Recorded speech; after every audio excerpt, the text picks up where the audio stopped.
Let's go back in time to 1932 as Converse brings you historic footage of the legendary original Celtics with whom all great professional teams are compared. We have now taken over your radio.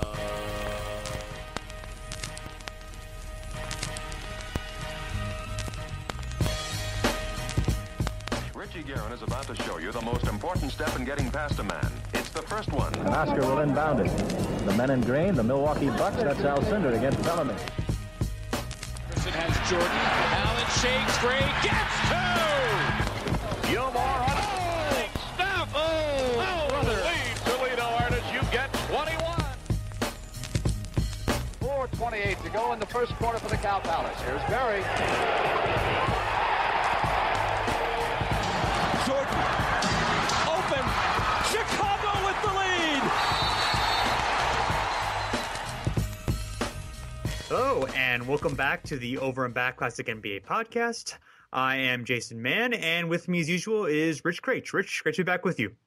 Yeah, it's been quite a while. We were big friends for a while there in the summer, and then we got distant in this early fall. But now we're back, so it's good. Yeah, well, I missed your voice. Yeah, so. I mean, a summer fling. You know, there's no. It was hot and heavy. Yeah, it was real hot. It was, but there's no point in trying to keep it going that hot and heavy forever because you're just going to burn yourselves out. We don't want that. Exactly. Yeah. But we're going to give this another try and see how it works. So our breakup's over. We are. Yeah. I mean, I rebounded. You went on the NBA injury report. I did podcast, so you had your little rebound. How was that? It was good. I felt satisfied by that experience. So wow, it was good. So yeah, you don't feel sad. Okay, right. I mean, I'm sure that you and I, we're just gonna keep it slow. No, you said it. You said enough there. Okay, so. I don't want to hurt you, Rich. That's the last thing I would ever want to do. So we're back to the season has begun, and we've been watching basketball and enjoying it because that's something that we like to do. You should not be surprised that two people who dedicate a lot of time to talking about basketball will also enjoy watching it.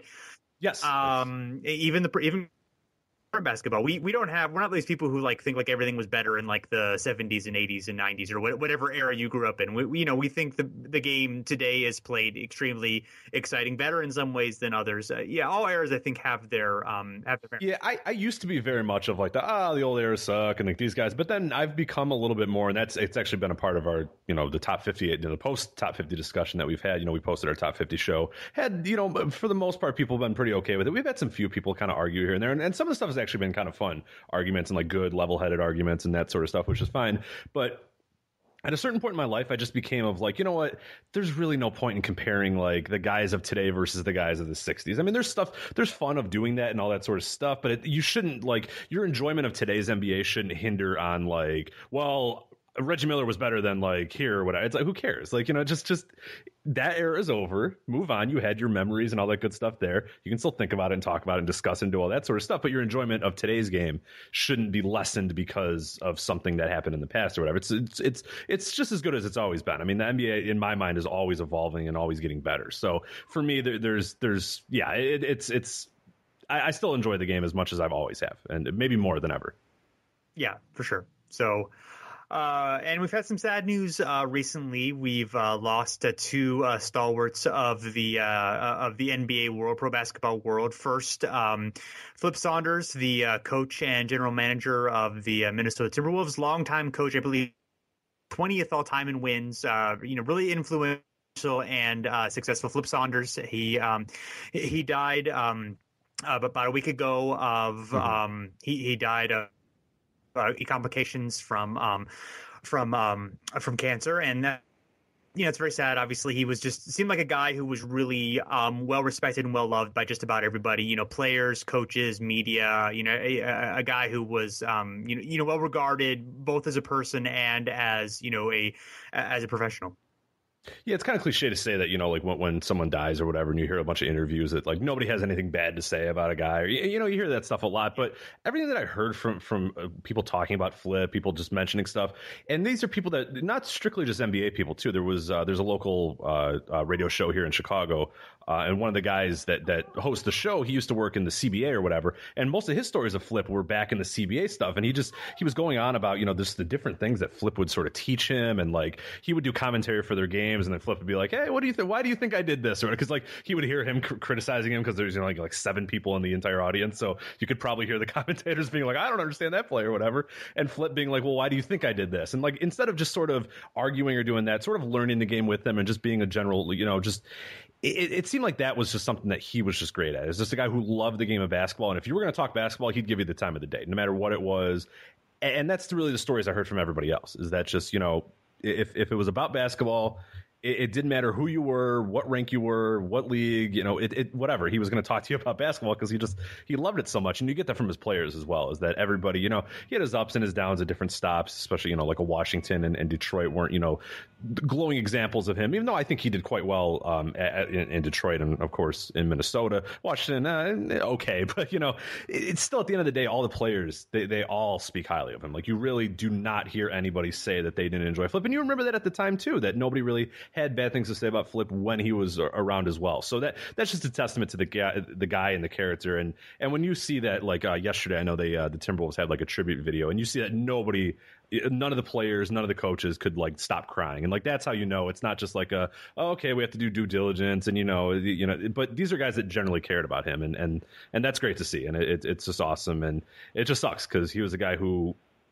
you know, we knew he had these issues. Then it seemed like he was getting better, and then like all of a sudden, very quickly, maybe about 2 or 3 months ago, we heard, okay, you know, he's going to take some leave of absence. He's not going to coach the team, you know, beginning of the year, and then it became all year, and then like a week later, it's like, oh God, he's dead, and it's like, oh my, like it seemed like it kind of came out of nowhere, even though we knew he had the issues. But yeah, it's definitely sad news. Yeah, for sure. And we also lost Mel Daniels, one of the greatest players in ABA history. He was a 2-time MVP. Led the Pacers to 3 championships in 4 years and 2 other finals appearances as well during his time in the ABA. Was just Hall of Famer, and finally in 2012 was inducted to the Hall of Fame. Averaged 18.7 points and 15 rebounds, and had very similar playoff stats as well. Played very briefly in the NBA, only 11 games with the Nets.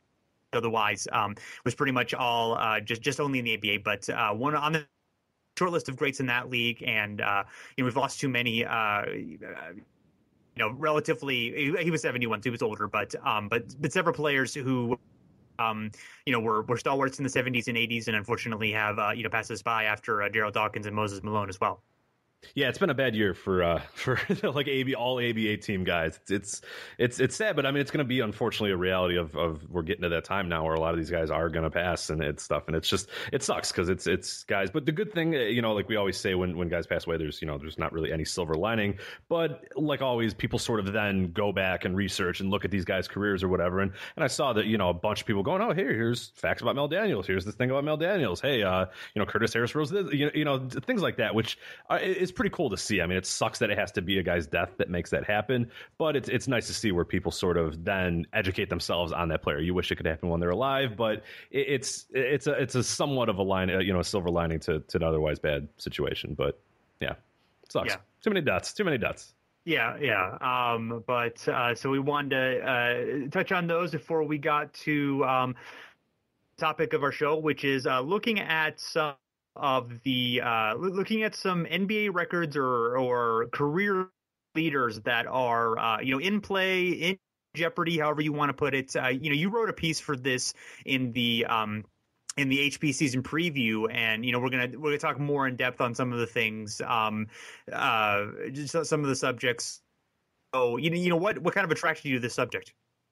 Yeah, so initially, and that's something we actually, not one of our first shows, but pretty early, we did something kind of similar to this where we looked at some leaderboards, looked at some things that could possibly be topped or whatever.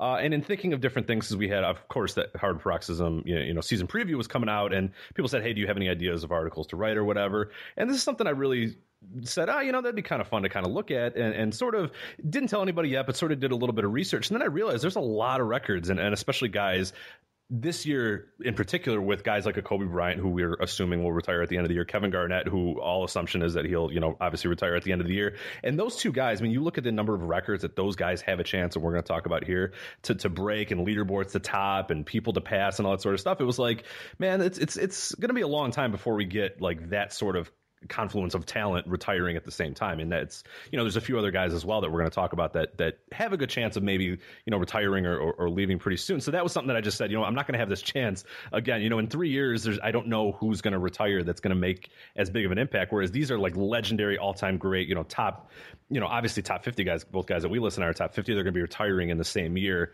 And they just have so many leaderboards and so many things that they could, top or records to set. So I thought it'd be interesting to kind of take a look at them and see, how many they can and what records it is that they're potentially in danger of beating or topping or whatever. So absolutely. Yeah, and we're coming off the other day. LeBron James scored his 25,000 points. He has passed that milestone. It's 25,001 at the moment we're recording this. So, he's on the way to he's 20th all time in scoring. That number's obviously going to go up pretty significantly. We'll kind of get more in detail on that a little bit later on the show. But first we have games. Yeah, and just a quick note for people that are listening here, because there's no perfect way to do this, because we're going to be recording while games are going on or whatever. Most of these numbers are going to be as of like opening night or whatever, of before opening night, because that's when we ran a lot of the data, and that's when we started looking at this sort of things. There's going to be no perfect way. We could record this podcast right now, and Kevin Garnett's minutes are going up as we speak. So in case you're like, no, I saw the other day that his minutes and his games are like this or whatever, like these are beginning of the year stuff. So we're going to try to estimate based off that beginning of the year. Just a quick note in case people are listening and going, wait a minute, no, that's not true, or just think like that. So just a quick little note there in case. So this is all of opening day, because sure, there's only 4 or 5 more days of data, really. So exactly. Yes. Right. So it's not a huge deal. So it shouldn't sway it tremendously. But in case you're like, that's not the right number, like that's why. So yes. But games is obviously the first one. For people that don't know, I guess, is it a surprise to most? Would casual people be surprised by this, or hardcore people? I don't know. That man's the Chief is our number one games player. Yeah, I don't know. I wonder. I mean, I would think he would be in the conversation. I mean, he might be just somebody who's sort of been, not exactly forgotten about, but sort of just diminished with the passage of time. Like I think people might think Kareem first, because Yeah, that's who I assume. Actually, I forget all the time that Robert Parrish is. I always just kind of think it's Kareem, because it's Kareem. Like, it's not. It's Robert Parrish. It's the Chief. So that's pretty good. But the active leader, a guy we're going to mention plenty of times in here, Kevin Garnett, is at 1424. Interesting, because so with all these, we're going to kind of look at the guy, and then we're going to think, can they break it, and sort of hypothetically, Garnett, it's possible, but it's kind of unlikely. He's averaged between 47 and 50 games played over the last 5 seasons. He's just not been healthy these past few years. Even in a perfect scenario, it would take him a few years. So even if Kevin Garnett goes, you know what, screw it, I want 3 or 4 more years in the league or whatever, maybe then he could do it. But even then, it's gonna be really tough. I don't see a scenario where Kevin Garnett ever passes this, but it'd be nice to think. But yeah, I mean, if he played 3 full seasons, like 80 games each season, then yeah. But other than that, like you said, if he played 5 more seasons, but yeah, that's not going to happen. I mean, it would have to be him just being absolutely ridiculous and just going, you know what? Yeah, no, I'm not leaving. Yeah, I do kind of like the place where Garnett is now, like in that we kind of acknowledge that Garnett's not really like any good anymore. I mean, he has this. He is the kind of the defensive value and the coaching value, and he can still have a highlight here and there. But I mean, he's clearly not. No one's expecting him to carry a good team to anything. And if he, the circumstances have not put him in a place where he's going to be contributing to a championship team. But being the guy, who having this mentor, role in Minnesota where his career started, like it gives him a sense of purpose, especially, in a situation, a very emotional situation for everyone in Minnesota after Flip Saunders dies. I mean, I do think there is some, I think all these aging guys, I think for fans, you just kind of want them to be doing something that kind of matters. Like they don't all have to be on teams that are going for a title, but it's just nice for them to be like doing something that matters. And it feels like Kevin Garnett right now is doing something that matters. Yeah, and that's been one of my favorite parts of watching Minnesota. Minnesota's a super fun team to watch this year as well. And you see different things. If you see guys in the court, and he's getting, pretty decent minutes. And you're seeing when he's on the court, or I was watching, NBA TV does their thing where they went into the practices during, training camp and preseasons or whatever. And they show Garnett. And Garnett is the most vocal guy. He's telling everybody what to do. He's grabbing guys. He's stopping practice to move guys to certain spots. You can even see in the games, he's there to pump everybody up, but he's there, when Karl Anthony Towns, makes a mistake, he's the first one to run over and tell him what he should be doing or whatever. And it's a really good thing to do. It's sort of, the coach on the floor thing gets kind of thrown around a lot, but a lot of ways I see that. And especially, as you said, with the tenuous situation of Flip Saunders, being, presumed the head coach and then all of his issues or whatever, is that having a guy like Garnett there that's on the floor, that's telling these guys what to do, that I'm sure they all respect. I mean, Karl Anthony Towns, we have to remember of his age, Kevin Garnett, he was young when Kevin Garnett went into his prime or whatever. So having this guy and listening to him and knowing how smart he is at the game and knowing all this sort of stuff it's really cool. But I'm right with you. It's a really cool spot that he's in, and it's just a lot of fun to see him in that role where he's in a way kind of a coach, a player coach or a mentor, however you want to put it. But it's been really fun. It's been one of my favorite parts of watching the Timberwolves this year is just him on the court. And it's so funny because there's 18 and 19 and 20-year-olds or whatever. And then there's Kevin Garnett. And it's just it's perfect. But, a few other milestones we're going to talk about here real quick. These guys aren't, in any danger of breaking Robert Parrish's record, but they have little round numbers that they're pretty near as well, which is always fun too. The 1,300 games club. There's 16 players in the club right now, including Ray Allen, who's exactly at 1,300, which is pretty fun. Kobe Bryant's 20 away, so you have to assume that he's probably going to get that this year. Just in spite of any horrible injuries or whatever. Andre Miller, he's 35 away, and he also has the most games without an All-Star appearance, which is very Andre Miller. That's the perfect Andre Miller stat, isn't it? Yeah, Andre Miller's treasure to me. It's that's the perfect stat. It's he played all these games and was really good, but he wasn't that. It's just he was never at that, but he was always really good. It's just he wasn't at that level. It's just it's perfect for Andre Miller. He plays in a different era, and I bet he's considered better than he is. Oh, absolutely. Yeah, certainly. Especially because he plays like he's from a different era, because he plays like he's from the 60s, so it works perfectly as well. Dirk Nowitzki, he's 35 games away. You'd have to assume again. He's going to get that. And Paul Pierce is 50 away. I have a good feeling that Paul Pierce will probably break that too. So those are all guys that are going to be pretty cool. Yeah.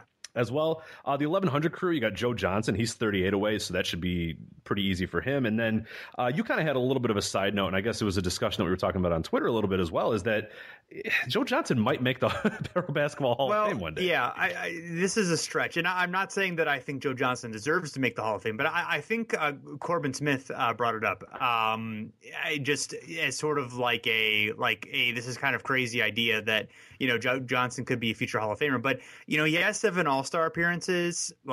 He is you look on the list of guys who have at least 5 All-Star selections of guards who have 17-4-4 in their career and have played 15,000 minutes. And there are 32 guys on that list. And I think, we're looking at all but 3 of them are either Hall of Famers or very likely Hall of Famers in the future. Yeah. I guess Tim Hardaway, he's probably not. He'd be the 4th, who I'm not sure if he's ever going to be a Hall of Famer. But Joe Johnson is, he's right on. He's lower on that list in terms of win shares and stuff. So I don't know if he's really going to. I can't say for sure, but I feel like the fact that he's even in that conversation or even in that thought exercise is really interesting to me because, it shows you just kind of that whole, you hang around long enough and, you start to wonder, what kind of value does that have? Because, he was a really good player for the Hawks for a while. And he was deservedly an All-Star. He was always kind of considered underrated for a long time. But you look at his career numbers and they start to look hey, okay, those are not an insane thing to believe, that, he could be a Hall of Famer based on that. But he's obviously well short of the greatest players of all time or anything like that. But yeah, right. But you look down and you look at the guys who are very good where it's kind of a coin flip. Yeah, maybe. Yeah, no, he's one of those guys where numbers, when it's all said and done, because of his longevity and because of his consistency or whatever, will be a guy who has Hall of Fame numbers. But at no point in his career did anybody say, "Hey, we're watching a Hall of Famer right here." Like nobody in like 2007 was watching Joe Johnson and going, "Man, this is a Hall of Famer right here." Like it just didn't happen. But it'll be interesting to see. It'll be a nice exercise, and especially to see what he's got left and how long he can hang around in the league. Because I mean, I don't see him hanging around for that much longer, but I haven't really has he hinted towards like this is it for him, or like he's retiring anytime soon? Well, no, I mean he's not that old yet. I mean he's 34 maybe. So I mean and it'll be interesting. I wonder. I mean, I feel like he's kind of like a guy who's a definite candidate to get bought out and to end up like on a playoff team. Yeah. And if not that happening this year, then certainly he's a free agent. He'll go somewhere else next year. Presumably will want to win. Probably end up on the Clippers or something.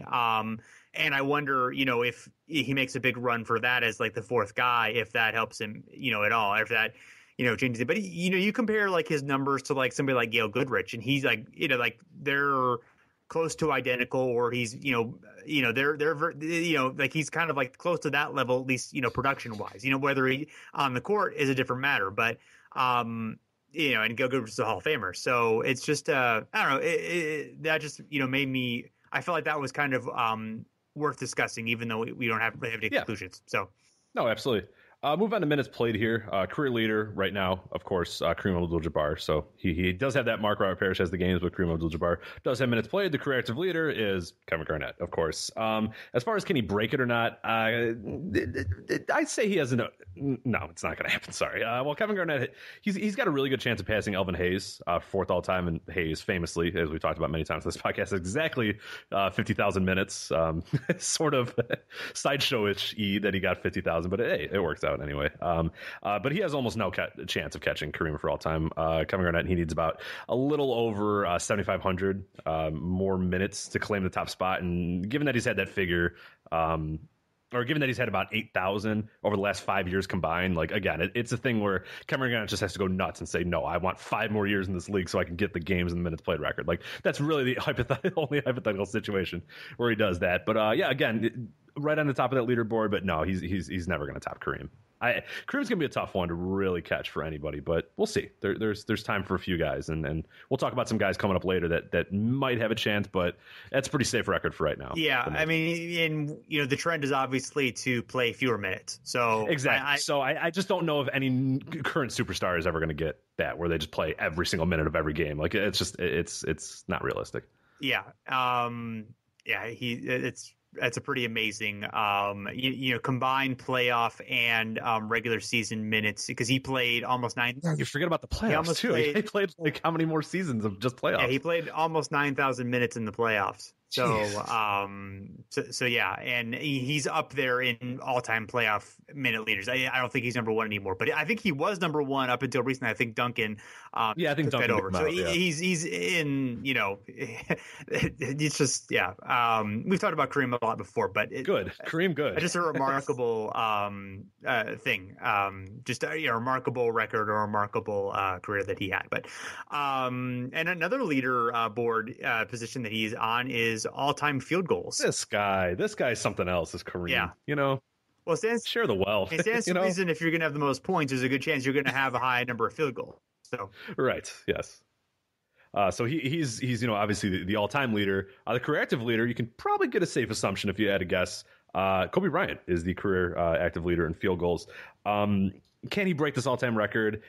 I don't think so. Even in Kobe's prime, and I took his prime as like 2001 to 2002 to about 2010, 11. I think that's pretty safe to say in terms of just his overall years of the post Shaq, a little bit of the Shaq era, and then kind of all the post Shaq era, and then into his championships with Gasol and Bynum and all that sort of stuff. So even through that, he only managed about 7,500 field goals, or about 752.8. Field goals per season.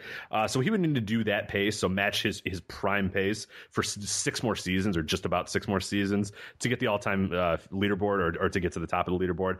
That's just not going to happen anyway. Like, I don't think any team's going to allow him to take that many shots. Well, I mean, I guess if Byron Russell continues to coach the Lakers, maybe, but even then, like, I just don't see Kobe lasting 6 more years and taking as many shots as he did in his prime. Like, that's just unrealistic. So no, that doesn't seem like. Yeah, he's almost 4,000, or actually more than than 4,000 field goals behind Kareem. So yeah, that's probably not going to happen.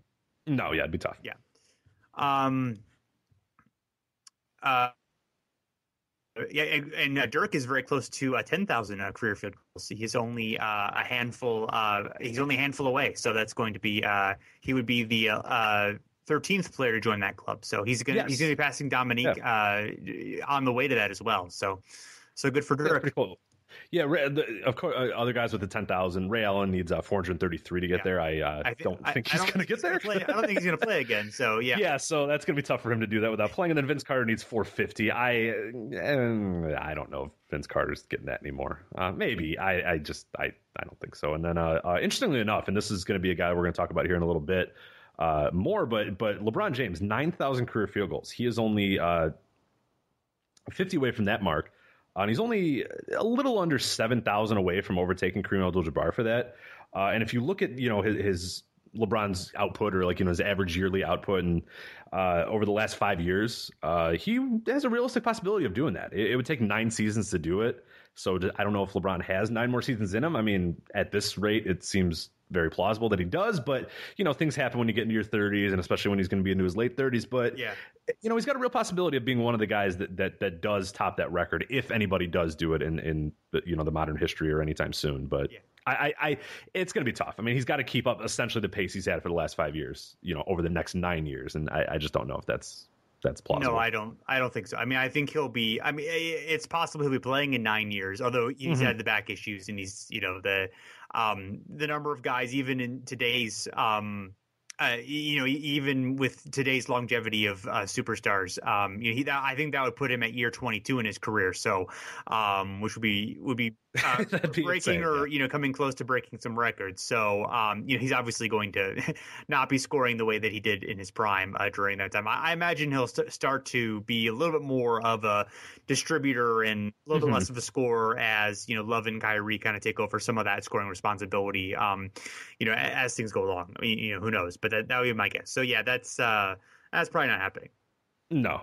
Offensive rebounds. Now, here's a chance here. So Moses Malone is the career leader, of course, and we talked about Moses Malone, at length on this very podcast. The corrective leader is Tim Duncan, and now Tim Duncan can do it. So he, if we take his per season offensive rebound average, it's 208 per year. So all it's going to take Duncan is 14 more years of that, and then he's good, and he's got the record. So, I mean, all Duncan has to do is play till he's 52, and we're good. So there it is. There you go. So that doesn't. What's that, like 2021? I think or no, that's even later. It's like 27 or something. It's some ridiculous, but yeah, I don't. Yeah, he's 39, I think. So 13 years from today. Yeah. So, If anybody could do it, it'd be Tim Duncan. But I don't think so. So yeah, that Moses Malone is a freak of nature. That is the Cy Young record. That no one is ever touching that. Yes, that's Cy Young's all-time wins record. Right. Like just in no way. It's impossible. Like it's just stunning how high, how in front of everybody else he is. It's ridiculous. Yeah, you have to explain the baseball references to people because they're not just going to get it. Oh, that's true. It's a basketball right, podcast, so they're gonna be like, "What the hell?" I feel like who's Cy Young? Yeah, I forget about that. But yes, you should know who Cy Young. Well. Look it up. They might not know that he has 511 wins. So that's right. He has many wins, and pitchers don't pitch that much anymore, so they will not have that many wins ever. So, so no, that's not happening. But there's some little round numbers that people can do. Tim Duncan, 256 away from 4,000, 3,000 all time. Tyson Chandler is only 50 away from 3,000 all time. So Tyson's got a nice little career going, and we'll talk about him in a little bit. Dwight Howard, 142 to get to 3,000 all time, and then Zach Randolph, 179 to get to 3,000 all time. So those are all very realistic possibilities for every single one of those guys. So. Yeah, exciting stuff. Yeah. Tyson Chandler is up a little bit. I mean, he's been around, I guess, long enough now, but he's a little bit higher up these career rebounding leaderboards than I kind of would have expected. I didn't anticipate it either. Yeah, he was kind of a shocking name. I went, oh, geez, Tyson Chandler, because he's got a good handful of years left in him. Yeah. That pretty fun. I mean, I don't know as far as like output and rebounding output, I'm not sure, but yeah, he's got a little bit of time to get up there in the records. I mean, of course, he's not going to break like Moses' record or any of these other ones, but he's going to be up there for sure, and it's going to be fun to see. He'll be like in like the top 20, 15 all-time rebounders, which is that's pretty good. We'll take that. He'll be one of those oddities when our children are on this podcast talking about, like, did you know that Tyson Chandler's like 4th all time in rebounding? That's pretty cool. Like, so that'll be, we'll when your daughter and my hypothetical son are doing this podcast, that, you know. Are they going to inherit our podcast? I think so. No, I think that's about that exactly. I feel like that's a burden I don't want to place on our children. Yeah, especially your daughter. Yeah. You know, she's got about high this hopes. A little bit after. My son's already a wreck, so I don't have a son, but I just assume that no matter what, it's going to be. So my son will do it, but yeah, your daughter hopefully will be doing better things. With her, so. You know, let's see. I would hope so. She will. Yeah. She will. My son is already doomed. So if I have a kid, I don't know anything, but we'll see. We don't know. Anyway. We're assuming a lot right now. We are. Yeah. Defensive rebounds. Current leader, Karl Malone. Active leaders, Kevin Garnett and Tim Duncan. I put them both in there. Garnett's only 88 away from getting there, so that's a definite possibility that he can get there. Duncan's about 506 away, so that's going to be real tough for him. Garnett, he got 24 defensive rebounds in just 5 games last year with the Timberwolves, so it's a safe bet that he breaks that record, you know, fairly early in the season. And I don't know where he's at right now. I haven't looked at the numbers, but I sort of estimated somewhere between games like 12 and 15 if he uses, you know, if we go by his normal pace, is about where he would get it. So it'll be definitely pretty cool. And then Tim Duncan, I mean, he has a very good chance of getting to second place next year. But it's going to be close. I mean, he's really going to have to keep up his same output that he's had for a while. But Garnett has a definite possibility of becoming the all-time leader in defensive rebounds. So that's cool. So that's one record that is at least in some, or one leaderboard rather, that's at least in some danger. So pretty cool. Yeah. That's neat. That's not one I necessarily would have expected. I wonder if Duncan will end up with more career defensive rebound Garnett does. Like, I kind of feel like like all time he'll have a couple extra seasons, maybe, you know, because he's still really good and Garnett obviously isn't. So he's going to play much more than Garnett likely is over the next season or two. So it'll be interesting to see that we can continue the KG Duncan run and on a very low level, but it's still fun to pit against each other. So I'm sure they're really caring that much about it. I'm sure they're watching the defensive rebound leading. Yeah, going, I got him by one. I got 6. And Dunk's like, I got to catch up with them, I would hope so. I would hope if they're true competitors, they would. Indeed, yeah. I think that I'm sure that Garnett and Duncan are not true competitors, obviously. Yeah, exactly. Yeah, they've not demonstrated that at all in their career that they're true. No, especially Garnett. It's just, come on, right? Act like you want to win. I mean, come on, right? Exactly. Like just loafing through every defensive. Come on, to go in here. Turnovers. I was actually surprised by the 1 and 2 in turnovers. It's Karl Malone and John Stockton, and that's probably just a byproduct of them having the ball in their hands, like literally 100%. Like of those two, like every Utah possession for about 20 years was them two. At one point, either passing the ball or possessing the ball. So it stands to reason. But yeah, Malone is the career leader. Shockingly, the career active leader is Kobe Bryant. So can Kobe do it? Jason, what do you think? If there's a will, there's a way. Yeah. So, I don't think that Kobe's, because he would have to average, like he would have to have like his peak numbers over 2.5 seasons. So I don't think Kobe's lasting that long, especially not in a way in which he's going to be playing all the time and or possessing the ball as much as he right. Although he's still, we're talking about prime years where unfortunately this year still we keep saying this, but just the same amount, yes, but we keep saying that, but then this year he's taking 51 shots and making 10 of them, but he yeah, keep shooting. Got to shoot out of it. Yeah, and I, we talked a little bit before about Garnett, being a guy who, at least has a purpose, even though, he's clearly not seeing his best days. At least he's like kind of in a place where he's contributing something, and I want to see that for Kobe. Like we make some jokes about Kobe, and we laugh about sort of how he's looking washed up, quite frankly, right now. But I really do want to see like Kobe go out in a way in which, it's like, it doesn't feel sad. And right now it feels sad. And I'm hope that, whether it's a change of style of play, maybe even goes to a different team, although I know some people would be horrified by that, but maybe just something different where he can kind of go out in a more meaningful way than he's going out right now. I would ideally like to see that. I don't know about you. I know you're kind of a Laker hater, but oh no, but it's still at the end of the day, you still don't want like a legendary player to just go out on a complete whimper, and he's a laughing stock right now, and the Lakers are a laughing stock, and Byron Scott and all that, everything that's going on with the Lakers right now is like laughable, and that's you don't want the guy's career. You definitely just do not want that, and as somebody who. And of course, like Michael Jordan's a famous one, of course, who ended his career on like the perfect note of hitting the shot over Ryan Russell, winning the championship, and then he comes back for those Wizards years, and they're fine, but it's just like it always feels kind of awkward and weird or whatever. And that, like, there's just those all time legendary players, and you see they're on like bad teams at the end of their careers, like another baseball thing, like a Willie Mays on the Mets and those sort of guys. And there's plenty of NBA examples as well, and it just, you would like Kobe to, even if it's in a Lakers uniform, for it to at least be a somewhat competitive season, because him just taking 20 shots a game for a team that has no chance of winning, I mean, that's not fun and it's not exciting, and it's not, nobody wants that. Like we want something special out of his last year, and right now it's not looking very good. So no, even though I'm a Laker hater and not a Kobe, Kobe's biggest fan, no, it sucks to see him go out this way. This is just not a fun way to end it. Sure. Yeah. And speaking of Kobe, he is one of the all-time scoring leaders. He passed Michael Jordan last year, and but there was talk a couple of years ago of him trying to break Kareem's scoring record.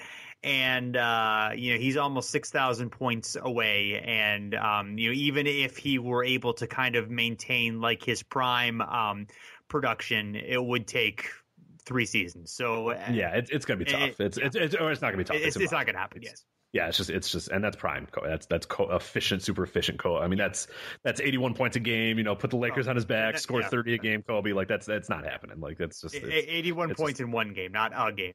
So sorry. Now, that would be impressive. That would be good. He's trying this year.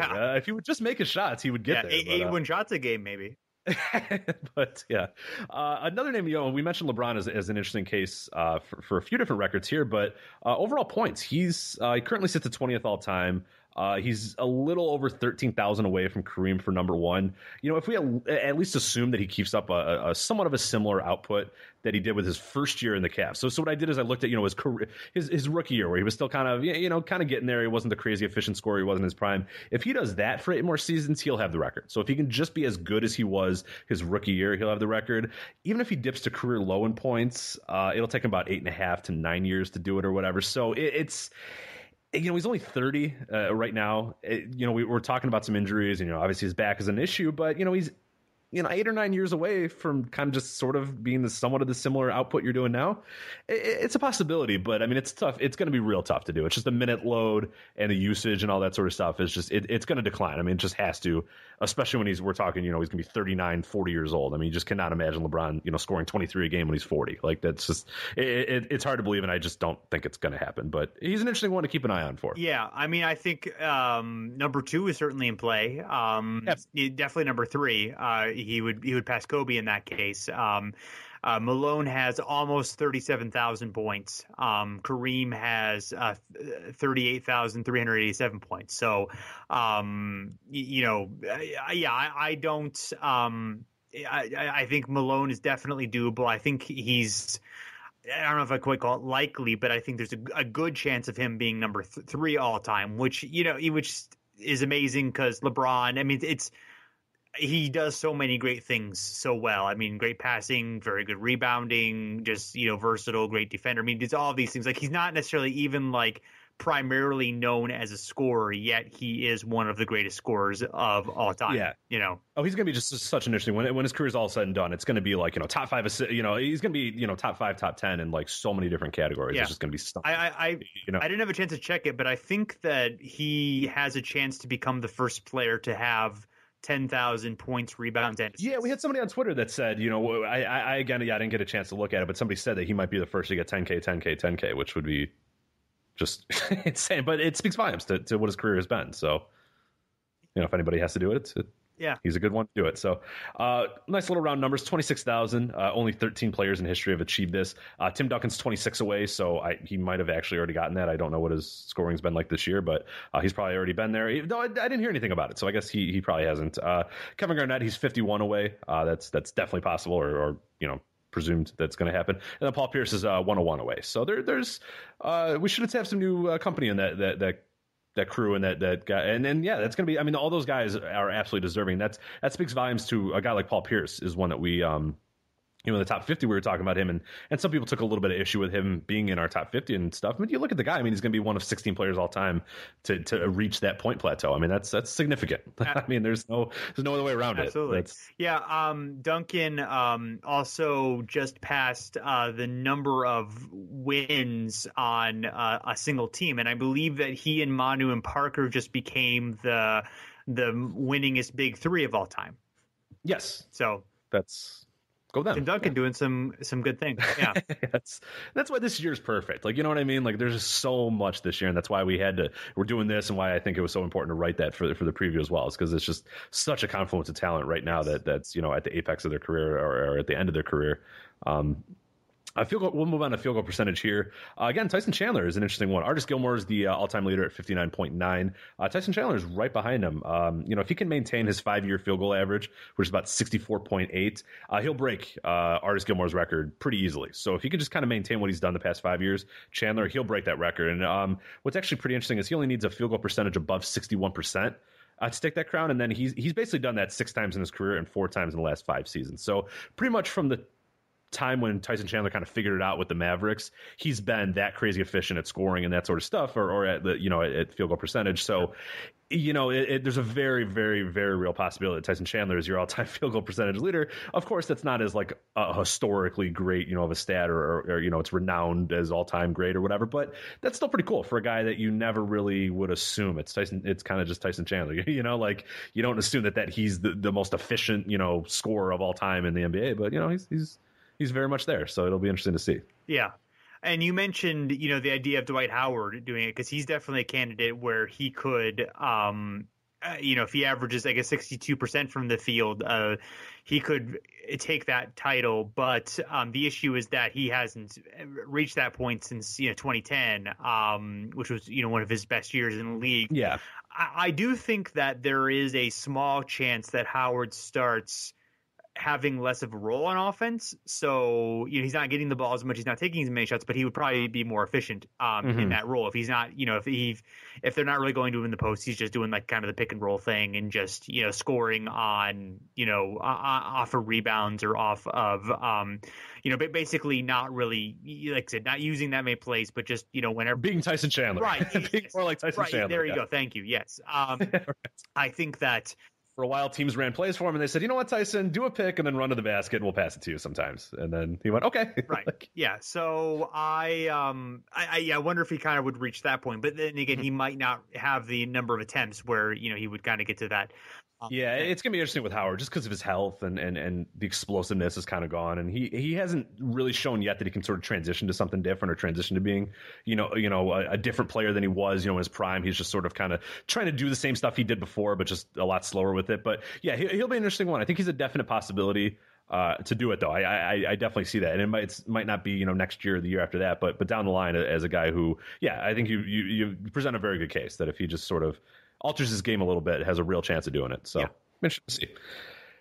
Free throw percentage. Career leader is Steve Nash. The career active leader is Steph Curry. And Curry has a very good chance of breaking that record this year. Curry only needs to average 90.9% from free throw, which seems high, but when you consider that last year he shot 91.4%, he can definitely do it. So that's all he needs. He only needs 90.9% to do it. I haven't looked at what he's done this year, but I think he's shooting that from the floor. So maybe, that I don't know how his free throws have been, but there's a good possibility that he might be able to do that. But it's definitely cool. It's a fun record too. There's a lot of current guys that are in that free throw percentage and a lot of older guys as well. But I don't believe Rick Barry's up there, which, he's not. He's but yeah. But no. What? He's I'm sorry, percentage or where's he percentage wise? He's like fifth or he's in that range. Hey, I mean, he's got the perfect free throw though. I mean, I'm sure that if Steph Curry just did it underhanded, he could be even better. He'd have 92% as opposed to 91 last year. Right. So. Oh, Rick Barry. That's our quota for the Rick Barry. Right. You still need to get a Hawks reference in though. Okay, we'll work it out. It's going to be tough. I don't know how many active leaders I didn't do 3-point attempts, which I'm sure Antoine Walker is very near, but we can try to do that. So, points per game, career average. Michael Jordan, of course, is the all-time leader. Just barely. Those Wizards years really almost did a number on that. I know that was one thing that people were talking about. Like, hey, Michael, like you better start scoring a little bit more because Wilt, he was almost seen that record to Wilt. But the career active leader is LeBron James, and LeBron James, he's fourth all time. He needs to average 33 points per game this season to beat out Michael Jordan. I don't think that's possible, but I would guess it's not possible. I bet that it's not possible. But actually, what's worse yet for him is that he actually stands to lose ranking this year. If he averages 26.6, which is his 5-year average, he'll fall below the man currently in 6th place, and that's Jerry West. So he actually. LeBron for averages for a thing like this, he's probably going to plummet a little bit, and especially like you said, and we talked about in the segment before, as he sort of transitions to more of like a distributor, which I definitely see him doing. Yeah, it's a real possibility that he's going to fall on this list, and I don't think he's going to break Michael Jordan's record. That's pretty safe. Yeah, that is a very safe assumption. But there's somebody, yes. Yeah, Kevin Durant, who is I don't think that people were. I don't know if people are quite like aware that like Kevin Durant is tied for fifth all time. Well, I guess tied for fourth all time with LeBron in points per game right now, career wise. I mean, right behind Elgin Baylor, who's at 27.36, and then Jordan and Wilt are right at very very near each other at 30. So with just very tiny percentage points, Jordan being ahead there. So. Obviously we know that Durant's great. We know that he's one of the great scorers of all time, but the fact that he is that high up that leaderboard is pretty impressive. Now, like with LeBron, it could go down a bit as he, when he gets older and isn't scoring as highly, but Durant still has, 3 or 4 years of a prime to get through. He's 27 right now. Hopefully with good health. Obviously that the foot issues have been were a problem for him last year, but presumably if he bounces back and is able to maintain that, he's going to shoot up that leaderboard. I don't know if he's going to quite be at Jordan or Wilt level, but especially with Russ also being a great scorer as well. But that's still darn impressive. Yeah, third place is definitely a possibility for him. He needs, if he averages his 5-year average, which is 28.7, he'll pass LeBron and Elgin Baylor for solidly third. So I think that's probably where he'll probably end up. But there's like you said, there's a real chance that this guy continues averaging about 20 points per or 28 points game for I could see another 5-6 years of that for him. I mean, I don't see him really slowing down in that respect. There might be certain aspects of his game that does, but I mean that's a guy especially too, if he stays healthy, that you could see his scoring just continuing to do well, just because he's he's almost an unguardable guy. I mean, a lot of shots he takes, especially if he becomes a better 3-point shooter and that sort of stuff. I mean, that's saying still a very good 3-point shooter now, but if he gets a little bit better at that, that's again like he's a guy who I definitely think can just maintain really good averages scoring. So yeah, it'll be fun to see where he goes. But yeah, LeBron, I could see him slipping down a lot right now. Just a byproduct of what we know he can do in his game. So it's actually a testament to him as well that he will probably succeed a lot of that scoring and work on some other stuff. So. Yeah, he'll probably be top 10 all the time. Yeah, exactly. Which is it's pretty good. That's fine. Yeah. That's pretty good, especially when you couple the efficiency that he had as well. Yeah, coupled with the shots he was taking and where he was taking them from and stuff. It's awesome. Yeah, it's great. Assists per game. Magic Johnson, the current leader. Career active leader, Chris Paul. And Paul would need to average 12.5 assists per game this season to break Magic Johnson's record.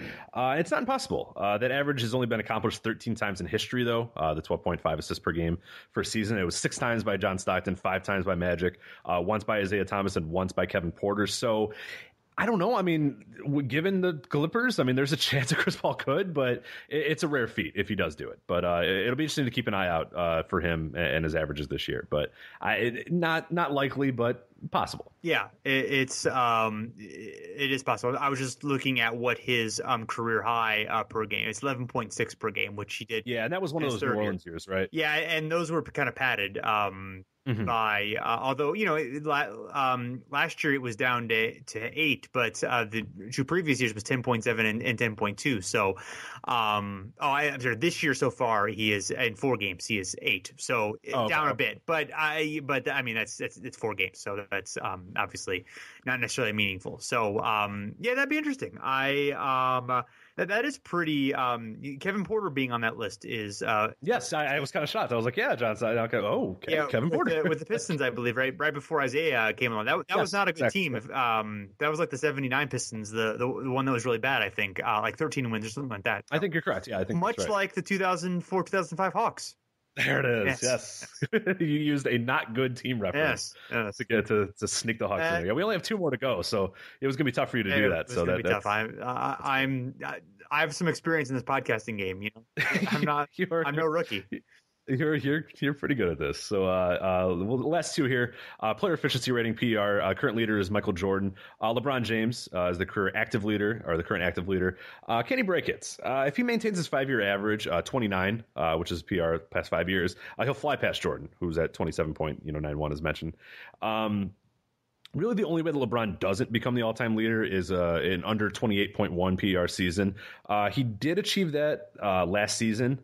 But of course, that featured, his early season slump, his time away from the team for a little bit there. I don't know. I mean, again, with his injuries, there's a possibility of that. But prior to that year, it had been since 2006, 2007, since LeBron had averaged, or averaged less than 26.1 PR. So I got to assume he does break this record this year, barring any big injuries or barring, a complete destruction of his game or whatever. But by and large, I think he's probably going to get it.